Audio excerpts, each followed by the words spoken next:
So good afternoon.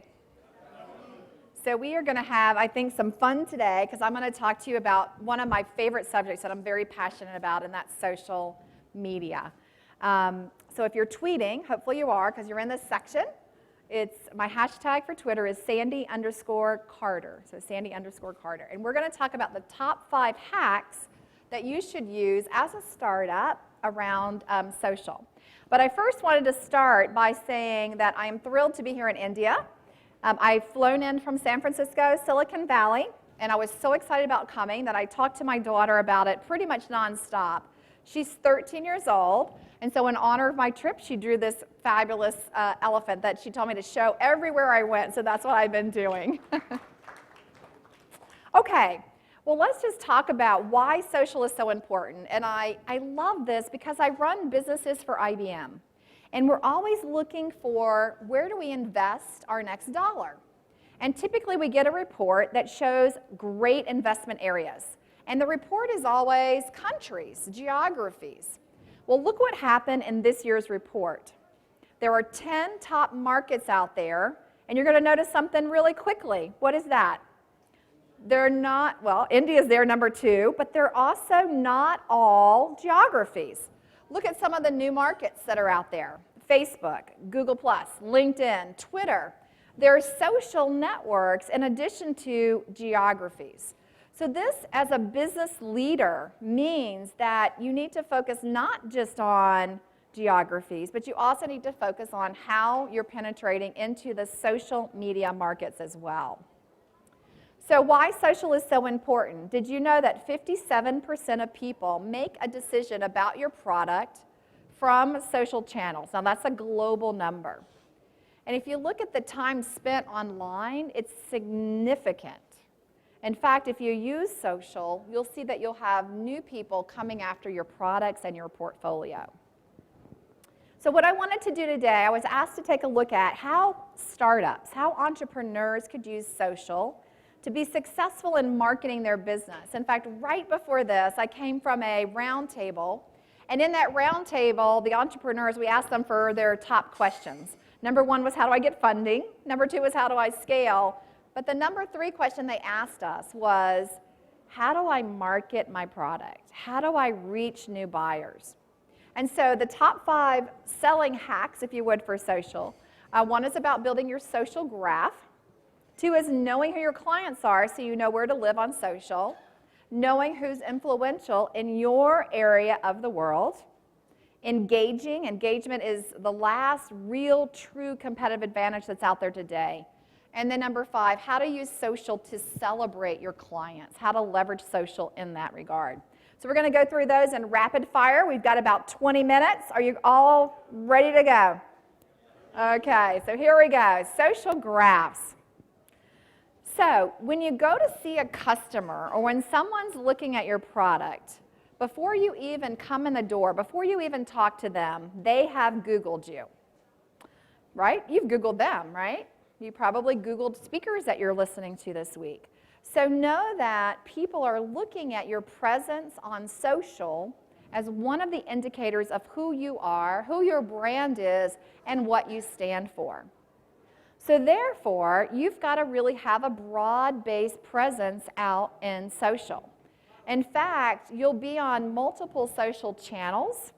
Some of the ones that I choose to be a part of to talk to entrepreneurs are Facebook, LinkedIn, Twitter, Pinterest. That's just some of the channels that I'm on.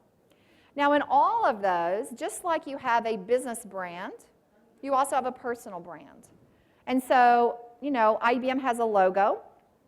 Different companies have logos. FlipChat has a logo. So what's your logo? Well, typically that's your picture. So you want to look at making that picture consistent across all your channels so that you don't have one picture on Facebook, a different picture on LinkedIn, so that people come to know you and your brand. Also, you need to have your elevator pitch. Just like you've got to be ready to talk about your company in the elevator with a prospective investor or buyer, you need to have your elevator pitch also detailed out in social so that people know what you stand for and who you are. So if you go read my Twitter profile, you'll see I list things like that I'm top 10 in social business in the world. But I also list things like I think I'm an Energizer bunny because I energize teams and I energize people. So it's a combination of who I am on the social channels. Now, when you build those digital profiles, it's really great as a company or others to look at all of your social channels and all of your interactions. So some of the tools that I recommend, one is called Hootsuite. We actually partner a lot with Hootsuite. And why we love them is that you can look across multiple different hashtags and see all at one time all the information that's coming in about your social graph. I also recommend if you're routing someone to your blog or to your website that you use one of the URL shorteners. Now, why do I say that? Well, if you use Bitly, for instance, you can actually track where your traffic is coming from. And that shows you how effective that tweet was or that Tumblr post was or that Facebook was, because then it actually counts and shows you the detailed analytics. So instead of just putting a straight URL in there, I always use some of these shorteners for the URL. Now, the other interesting thing is that as you're really looking to build your social graph, it'll be interesting to find others like you, others like your company. So this is using some of our Watson technology cognitive. And what it does is it takes 100 tweets or 100 Facebook posts, and it showcases your personality. I actually didn't believe it would work, so I tried it again, and it's pretty accurate about your personality. So for instance, it says, you know, I like cooperation, I like collaboration, I'm open, I'm a perfectionist. It pretty much nailed me. Now, how do I use this? Well, I can go out there on Watson and say, show me others that are like me, that have a similar personality, that helps me build my social graph. But I also can go out there and say, show me others who are contrarian to that, so I can also get that opposite perspective as well. So you can do this today. I've included a link up at the top, and you can go in and type in your Twitter ID and get back your personality profile too if you'd like to do that. So building your network of experts, I think, is really important. So you need to find groups that are interested in what you're doing. So for instance, the last roundtable I was just in with entrepreneurs. It's a group of entrepreneurs who are very interested in education and really reforming education here in India. Well, there are groups on education. In fact, Silicon Valley, the #1 investment area this year, 2015, has been around education. So joining a group, leveraging something like Topsy to see what groups are out there can help unveil maybe some of the things that you're doing in India, but maybe some things that are happening in Brazil or in Europe that you might want to also watch for best practices. So this enables you to find out who those top folks are to build up your network of expertise. Now, I'll just show you an example of how we've used this. So I'll try to show examples so that you'll know I'm not just talking about what I've read, but what each of those salespeople delivered more revenue back for IBM because they were able to build up other experts, be viewed as an expert, which is one of the things that people want. You know, one of the great quotes I love is that people don't always buy the best product. People buy from people that they like. And it's really true. And you can really get to know someone by leveraging and knowing their social profile and social graph. Okay, #2. So #1 is building up your social graph and ensuring you know what's going on socially. The second area is really knowing and understanding your industry. So what are the keywords that are hot in your industry? Are there some that you're using or some that you're not using? Are there particular topics that you should be following? So I love social media. So I follow certain hashtags, social business, social media, social networking, because different people use different words, marketing 2.0. So what's important to your business? As an entrepreneur, it's important that you know and understand the words. Let's take, for instance, IBM Cognitive. So IBM calls the error cognitive error, but others call it machine learning and artificial intelligence. So if I really want to see what's happening in that particular segment, I don't need to just follow cognitive. I need to follow all of those keywords that are really impacting my particular industry. The best thing to do as you're really thinking about this particular area is understanding where conversations happen. Because you might be talking about a particular item on Facebook, but everybody else is talking about it on Twitter or maybe on Tumblr. And so what I like to do is go to social mention and find out where are most people talking about this. I also like to look at audience. For instance, if you look at Google+, 80% of the people on Google+ are men. So if I was selling women's scarves, I probably wouldn't want to be talking about women's scarves on Google+, because it's primarily a male audience. I also set up Google Alerts and leverage Google Analytics pretty heavily. In fact, for me, I do alerts on cloud, I do alerts on entrepreneurs, I do alerts on developers. You can set up alerts on customers, on industries, on territories that really provides you insight about what's happening in that region and potential opportunities. So if you think about that, then that kind of gives you an idea of who you might want to follow, who you might want to friend. So for instance, I look at, I'm going to be calling on a customer. Are some of the people in that customer on social networks, and can I follow their conversation? I've actually determined leads that way.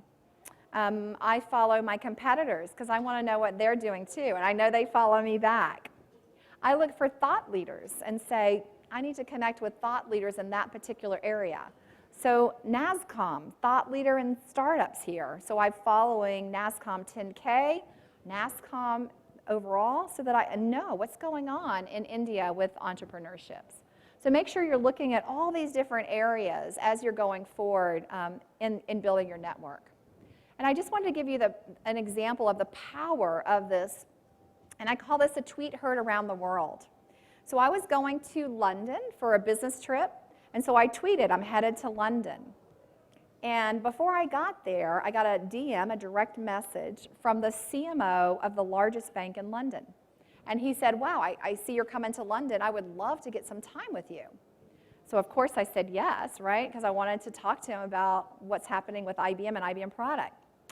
So I called our IBM sales rep, and he said, okay, we'll help get the meeting set up. So when the meeting got set up, we spent 4 hours talking about social business and what was going on and how we could help the bank.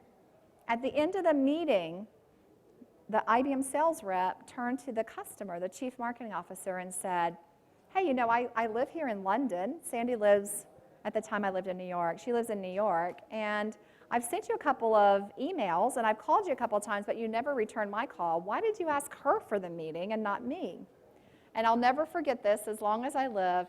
He turned to the sales rep and said, well, the first thing I did when you called me is I went and looked you up on Twitter, and you weren't out there. I went to look at your LinkedIn profile, and you hadn't updated it for about 6 months. And so you were going to come talk to me about social business. Why should I talk to you? Because you're not doing it. Now, that's a very impactful story because people will do that no matter what your topic is. Let's say that you're interested in education. If you're not out there actively talking about it in the social channel, people aren't going to view that you're passionate about it. So just know that you need to be out there talking about what's passionate because people are looking at how active you are out there. Okay, item number 3 that you need to go through to really build up your social eminence is to know the influence that a person has. Now, an influencer could be an industry analyst. It could be a customer who's making great strides. It could be a great startup in India that's had fabulous success, maybe Redbus. An influencer is someone who influences customers, consumers, businesses about your particular topical area.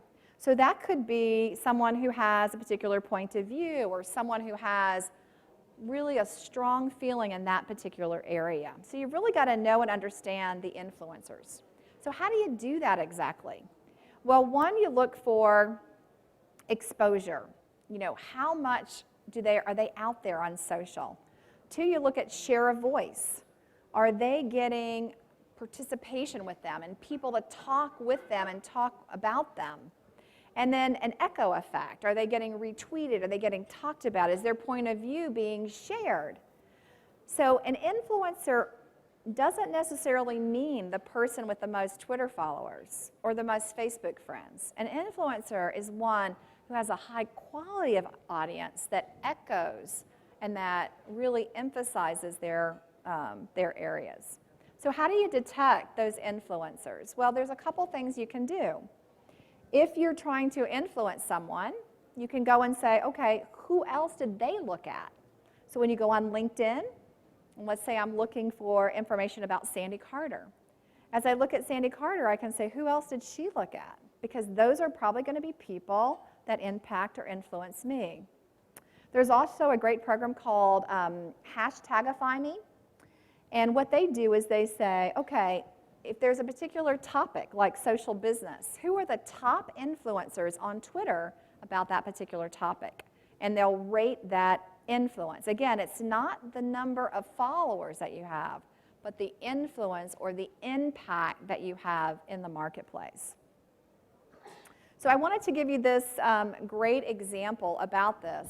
So this is an example of some different situations that were happening in the marketplace in a particular country. And we were asked by the United Nations to look at how did some of this stuff happen, because we saw that there were a lot of people that were tweeting out there. And their assumption was that the person with the most Twitter followers had the most impact. So these are graphs, and Truth in Advertising, these graphs are generated by some of our IBM analytics technology. And so you can see up here on the left, this was a person that had 86,000 Twitter followers. So you would think, wow, if he's tweeting about this, he must have a lot of influence. And he did have influence. But look at the upper right-hand side. So this person only had 6,900 followers. But the reactions that they generated and the quality of the response actually made that person a higher influencer. Now, in this particular conflict, and this was a country in conflict, in this particular conflict, one of the people who jumped into the conversation was Justin Bieber. Now, this was about a political situation in a country. Now, do you think that Justin Bieber would have a lot of influence in a country?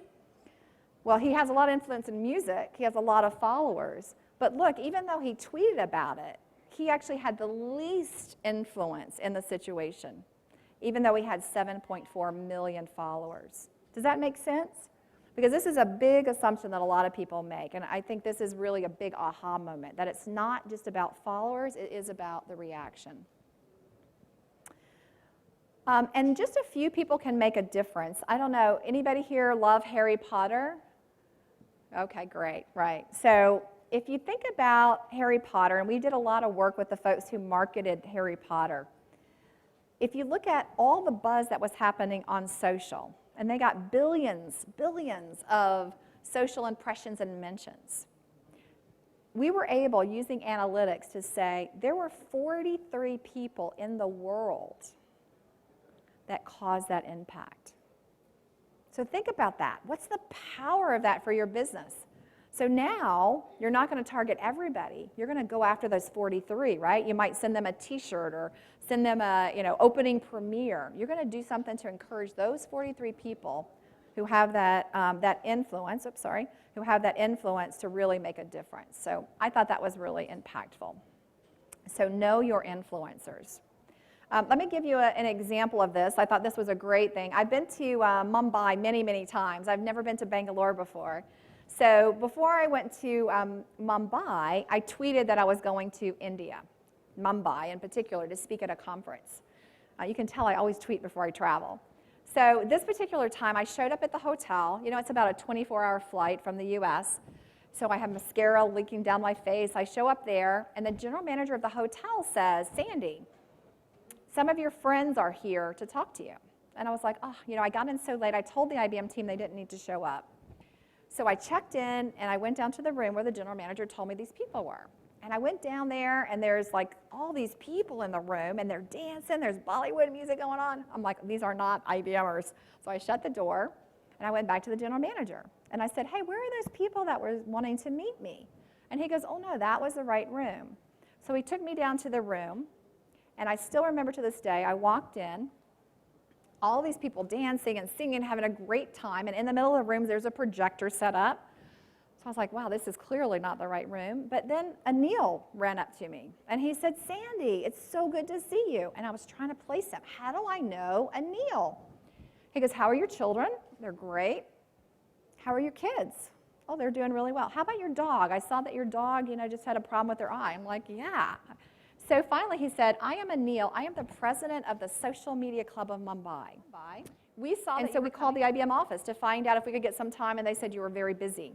So we decided that we were going to show up at the hotel that when you landed to see if we could get some time with you. So I tweeted out that I was going to the hotel to meet you, and I tweeted out to the Social Media Club, and 250 people have decided to show up here tonight at 11:30 p.m. to hear you give a presentation about social. Now, what's the lesson in that? Don't tweet before you go to India. But think about the influence that Emile had. I mean, 11:30 p.m. at night. And of course, I had to do the presentation. We stayed up talking to about 2 in the morning. But it shows you the power of influence on a social network. Now think about Emile. Did he feel like he was my friend? Absolutely. He had been following my tweets. He read my Facebook page. He knew what my daughters looked like. He knew I had a one-eyed dog. So we had formed a relationship online, socially, that was influential. And you can do that too for your business as well. So we actually started a program at IBM called IBM Champions to really find out who are these influencers like Emile in Mumbai, like those 43 people that influenced everything about Harry Potter. And so there's all kinds of tools out there where you can identify these folks and do something special for them. Give them an early release of your product or send them a thank you note. But doing something special for your influencers really makes a difference. Okay, number 4 on the list, engage and respond with speed. Because what you want is you want people who are following you or friending you to not be a spectator about your product, but to talk about your product, to be a participant with you. And that means that you're going to want to respond in Twitter speed and social speed as you're looking at different things. So how do you engage with them when they start to engage with you? Well, first of all, you don't want to just market to them or sell to them. You want to be providing content that's of value, maybe numbers about their industry, or a lot of times I'll find a report or a new study and I'll share that with them. Hey, I think this will help you in your business. Interact with them and make sure that you're valuing their ideas. Now, speed makes a difference. I wanted to tell you a story. There's an airline I was flying in Europe, and my flight got canceled. They happened to be a customer of ours, so I knew that if I got a flight canceled, that there were ways I could reach them on social media, namely Twitter. So I first went to see, could I rebook my flight to New York in a line that was super long? I said, you know what, I'm going to tweet them. So I tweeted, my flight is canceled, I'm stuck here, I'm trying to get to New York. Within 15 minutes, someone got back to me on Twitter and said, Ms. Carter, we've got 2 options for you. It's A and it's B. Which one do you want? So I tweeted back, I'll take option A. Boom, done. I was on my way, 15 minutes. Later, I get to the US, and I'm in Dallas, Texas, and my flight gets canceled. Long line again. So I decide, well, shoot, that worked for that airline in Germany. Maybe I'll do that here. So I tweet it. 6 months later, it's a true story. 6 months later, this airline tweeted me and said, Ms. Carter, we're working on it. Now, I was thinking, did they think I was still sitting in that airport for 6 months? So you can see the difference in speed and how they engaged, right? Who would I thought cared about me as a customer? Was it the airline in Dallas? Was it the airline in Germany? So people now live in this social age when speed and engagement really makes a difference. This is an example of one of my entrepreneurs. He owns actually a hair salon. He sells products for hair. He is one of the fastest growing entrepreneurs in this particular section of New York. And I thought this was really great because one of the things that he does with Twitter and Facebook is he talks about how to style your hair, what to put on your hair, what your products are. He doesn't market his business, but he markets his expertise. And as such, he actually just got a $1.9 million VC investment from P&G.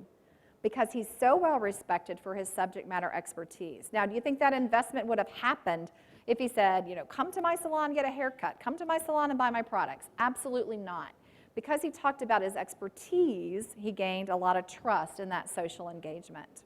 I'm going to skip that one right now.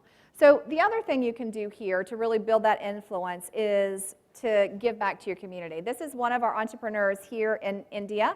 I don't know if you guys have heard about ClickDoc, but I love this because they're actually using social to help everyone in India to be able to connect to a doctor or a pharmacist, get diagnosis anywhere in the world, 24 hours a day, 365 days a year. And they're using social to do that, to really connect and to give back as they're moving forward. Builds credibility, and it also helps you to gain trust of those that you're looking to gain trust with. Okay, our last section is to celebrate your clients. So if you're online and you're really trying to build up your social eminence and you're always talking about yourself, that's not very good, right? Because if you went to dinner with somebody and they sat down and they didn't let you talk and they just said, wow, I'm so great, I'm so wonderful, you probably wouldn't want to have dinner with them again. The same thing is true with your social account. You should be talking about others. So one of the things I've tried to do while I'm here in India, I've met, the youngest CEO ever, 14 years old, the CEO of Globus. So I tweeted about him. I met yesterday with a group of young girls that were 14 that have already developed an application and already got their funding. At 14, they're going to incorporate their company. So I've been tweeting about what they're doing, how successful they are, how honored I am to be with them, because in my mind, that's what you should be doing, is celebrating your customers and celebrating others. This is an example. This is one of my entrepreneurs in Germany called Diabetizer. And they actually created from a hackathon a great application that enables you to track your disease if it's diabetes. And I have to tell you, they won a fabulous award. They got selected by the WHO, the World Health Organization. And so I try to celebrate them both with a video that I caught them on impromptu with my little phone, as well as tweeting out what they were doing. Now, I went and analyzed the top 20 most successful Indian social media campaigns. And I said, what's in common about these? And I found that the number one thing in common of the most successful social media campaigns here in India has to do with this celebration and customer engagement. They were companies who celebrated through video their customer interactions, their references. They celebrated and experimented with different types of content, so audio. They really looked at how they could engage the customer by sharing others' stories. So I thought this was interesting that of these 5 things, it looks like in India, this was one of the biggest things that really caught on and had people really engaged in the social scene. This is another example of a company that we celebrated with, is the Weather Channel. I don't know if you know this, but weather actually impacts 1/3 of the world's GDP. And so I just thought it was fascinating what they're doing. So I was celebrating, again, all the great stuff they were doing in a social way. So in my mind, success comes from maintaining those relationships that you start in social. It comes from being responsive, like the airline that we talked about. Social is really about having that relationship. It's not about marketing to someone or selling to someone. It's about forming a longer-term relationship. It just happens to be a digital one. And so you want to do that on purpose. You don't want to do that by accident. So you all, whether you're a small entrepreneur with one person, whether you're a medium-sized company or a large-sized company, you want to have purposeful social strategy that really has an impact on your business. I believe that social selling, which is what I call this forming of these social relationships, is the new de facto currency for doing business today. I believe that customer engagement is one of the last forms of strong competitive differentiation.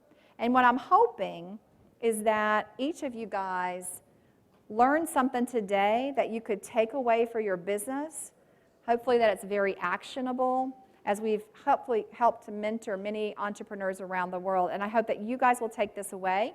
And I'm hoping that we'll also have that same relationship that I had with Emile in India. So I'd love for you guys to follow me on Twitter, subscribe to my blog as I celebrate many entrepreneurs here in India as well. And I really thank you for your time today. Thank you.